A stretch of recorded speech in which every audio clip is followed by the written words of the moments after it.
রাসূলুল্লাহর দরবারে একজন ব্যক্তি রাসূলুল্লাহর কাছে আসিয়া বলে, ওগো মায়ার নবী গো, ও আল্লাহর নবী, ও কামলিওয়ালা নবী, ইয়া রাসূলুল্লাহ, ইয়া হাবিবাল্লাহ, আপনি আমাকে জানায়া দেন মান আহাক্কু বিহুসনি সাহাবাতি। ও নবী, ও মায়ার নবী, আমার কাছে এই দুনিয়ার মধ্যে সবচাইতে বেশি সম্মান পাওয়ার অধিকার কে রাখে? আমার কাছে সবচাইতে বেশি এই দুনিয়ায় ইজ্জত পাওয়ার অধিকার কে রাখে? একজন সাহাবী রাসূলুল্লাহকে এই কথা জিজ্ঞাসা করলো। কাকে জিজ্ঞাসা করলো? কামলিওয়ালা নবীকে জিজ্ঞাসা করলো, নবী, আমার কাছে সবচাইতে সম্মান পাওয়ার, ইজ্জত পাওয়ার, রেসপেক্ট পাওয়ার অধিকার কে রাখে? আমার আপনার মায়ার নবী ওই সাহাবীকে জানায়া দিল, ক্বালা উম্মুকা, এই পৃথিবীতে তোমার কাছে সবচাইতে বেশি সম্মান পাওয়ার অধিকার রাখে তোমার মা। সুবহানাল্লাহ। ওই সাহাবী আর তারপরে আবার রাসূলকে রিপিট করে জিজ্ঞাসা করলো, ইয়া রাসূলুল্লাহ, তারপরে এই দুনিয়াতে আমার কাছে সম্মান পাওয়ার অধিকার কে রাখে? দিলের কানটা লাগায়া দেন, অন্তরটা নরম করিয়া দেন।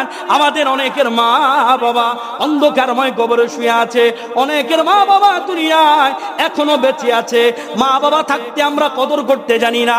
মা বাবার ইজ্জত আজমত আল্লাহ যে কি পরিমাণে দিল আমরা এখনো বুঝতে পারি না। আমি সামান্য কিছু কথা বলবো, আপনারা যদি বুঝতে পারেন তাইলে আপনাদের নসিব ভালো। রাসূল বলল, ক্বালা উম্মুকা, তোমার মা তোমার কাছে সম্মান পাওয়ার বেশি অধিকার রাখে। এইবার ওই সাহাবী আবার জিজ্ঞাসা করলো, তারপরে কে? রাসূল বলল, সুম্মা ক্বালা উম্মুকা, তারপরেও তোমার মা অধিকার রাখে। আবারও জিজ্ঞাসা করলো, দুইবার শেষ, তিনবারের বেলায় রাসূল বলল, ক্বালা উম্মুকা, তোমার কাছে এই দুনিয়ায় সবচাইতে সম্মান পাওয়ার অধিকার রাখে তোমার মা। এইবার ওই সাহাবী আবার যখন জিজ্ঞাসা করলো, এইবার আমার নবী বলে দিল, এরপরে তোমার কাছে যেই ব্যক্তি দুনিয়ায় সম্মান পাওয়ার বেশি অধিকার রাখে, তোমার শ্বশুরের কথা বলে না, আমার আপনার শ্বশুর শাশুড়ির কথা বলে না, আল্লাহ বলেছে, আল্লাহর হাবিব বলেছে, ক্বালা আবুকা, তারপরে হইল তোমার বাবা। একটু আওয়াজ দিয়া কন্যা সুবহানাল্লাহ। আপনারা যদি আলোচনা বুঝে থাকেন বাবারে, তাইলে বলেন মায়ের কথা রাসূল কয়বার বলেছে? জবান খুললা কোন কয়বার? বাবার কথা বলেছে কয়বার? মায়ের কথা তিনবার। কি কারণে বলেছে? এটারও হাকিকত আছে, এটারও কারণ আছে। সম্মানিত হাজিরিন, আমার আপনার মা আমার আপনাকে এই দুনিয়ার মধ্যে প্রসব করানোর জন্য এমন তিনটা কষ্ট করেছে, যে তিনটা কষ্ট কোনো বাবা করে? একটা হইল আমার আপনার মা আমাকে আপনাকে পেটে ধারণ করেছে।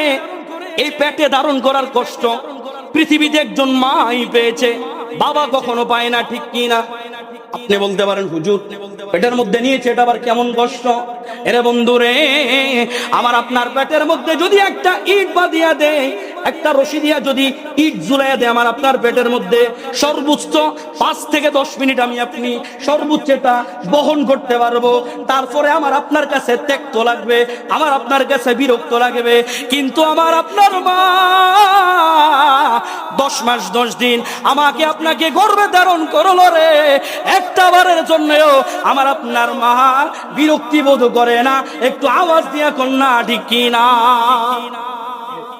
আমার আপনার মা 10 মাস 10 দিন আমাকে আপনাকে গর্ভে ধারণ করেছে, একবারের জন্যও আমার আপনার মা আপনাকে আমাকে গর্ভের মধ্যে নিয়ে বিরক্তি বোধ করে না।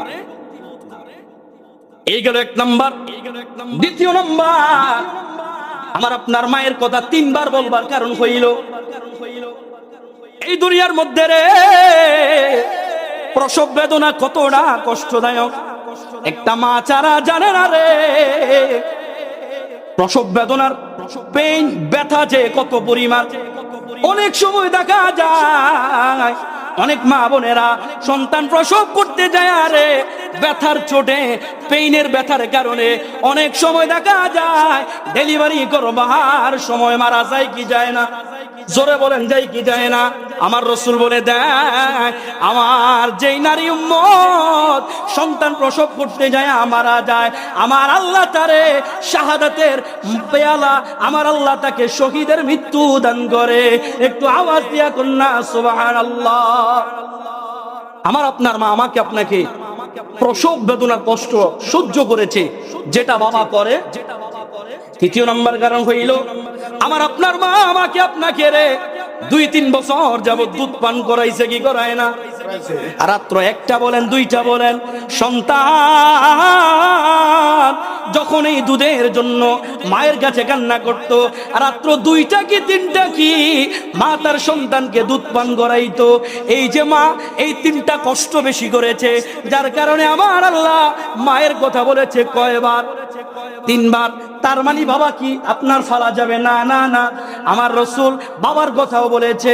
এই বাবা যদি আমাকে আপনাকে মাথার ঘাম পাতায় ফালায়া যদি কষ্ট না করিয়া রে, রুচি না করিয়া, আয় না করিয়া আমাকে আপনাকে যদি না খাওয়াইতো, আমাকে আপনাকে যদি না পড়াইতো, আমি আপনি কি বাঁচতে পারতাম? তাইলে বাবার কষ্ট ত্যাগ আছে না নাই? কথা কন্যা আছে না নাই? এই জন্য মা এবং বাবা উভয়ের প্রতি আমাদের সর্বোচ্চ, আমাদের সমস্ত শক্তি দিয়া, আমাদের সমস্ত দয়ার 2টা হাত তাদের জন্য বিছায়া দেওয়া, তাদের কদমের তলে বিছায়া দেওয়া, ঠিক কি না?